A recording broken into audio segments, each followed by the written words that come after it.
Welcome to my second video. I did one when I first set this tank up about, I guess about 2 months ago, and things have started to grow in the tank quite well. I've got some new coral in the tank and everything is doing well.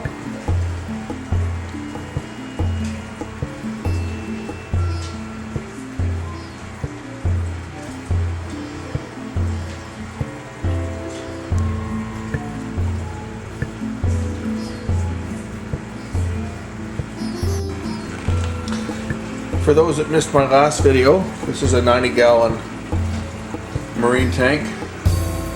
It's a called a reef ready tank. It's a drilled tank. It's got the plumbing in the back, and everything's plumbed down to a sump where the filter and protein skimmer live. Lighting is metal halide. It's got two 150 watt HQI metal halides, and I supplement with fluorescent actinics. The fluorescent actinics aren't lit at this time. I try to simulate the day-night cycle by lighting the actinics for a couple of hours before the metal halides kick in, and again in the evening the actinics will come on and supplement the light in the evening, and then the metal halides go out just to simulate an evening sunset. I've made a few changes to my sump setup. The biggest one was to the protein skimmer. As you can see, I've got a drain hose here that now just drains it into a cup that is suspended over the sump itself.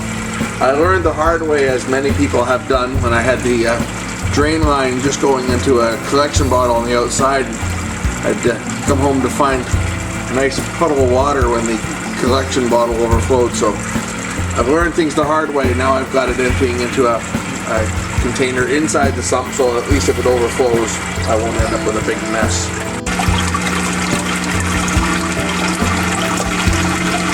Look inside the sump there. I've got some live rock and live sand as part of my biological filter. Inside the tank we've got a large plate coral, short tentacle. I've got some green mushrooms. I can't even pronounce the name of that one. Some of you probably know what it is. A torch. Got some star polyps, button polyps. These ones actually came as a hitch along with some of the live rock. There was a small single polyp on there now, and the colony is growing quite nicely. Some more star polyps. This is a leather, and I believe that one's a frog spawn.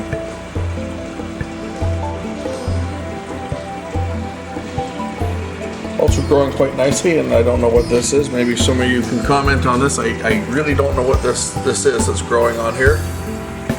Some type of a polyp of some type, I'm thinking. That just appeared from nowhere, so maybe if some of you know what that is, you can tell me what it is. I've got some more of it down here beside the mushrooms. It's growing on this rock right here. Where is it? Right there. So if anybody knows what that is, please shoot me a comment. I'd love to know what it is. Something else I'm not 100% sure of is what that is. That yellow right in the back there. The camera's not focusing very well on it, but what that is. I've got a few of those around my tank. I'll show you another shot of another one here. Of course, if my tang would get out of the way, see it on the rock behind the tang there. Don't quite sure what that is. Haven't figured that out. It just appeared. My star polyps are quite nicely growing up the back of the glass, which is kind of unique. They're stuck to the glass and spreading like weeds. The mandarin fish in there is doing quite well. A lot of people claim that the mandarins are hard to keep. I haven't had any problems with my mandarin, although my tank was already established when I set this up. I had a smaller 37 gallon that was established for about 8 years prior to moving into this new larger aquarium. So a lot of this live rock, some of it's new, but some of the live rock over here has been from an established tank. So I already had a good supply of live food for the mandarin when I added it, and he's doing quite well.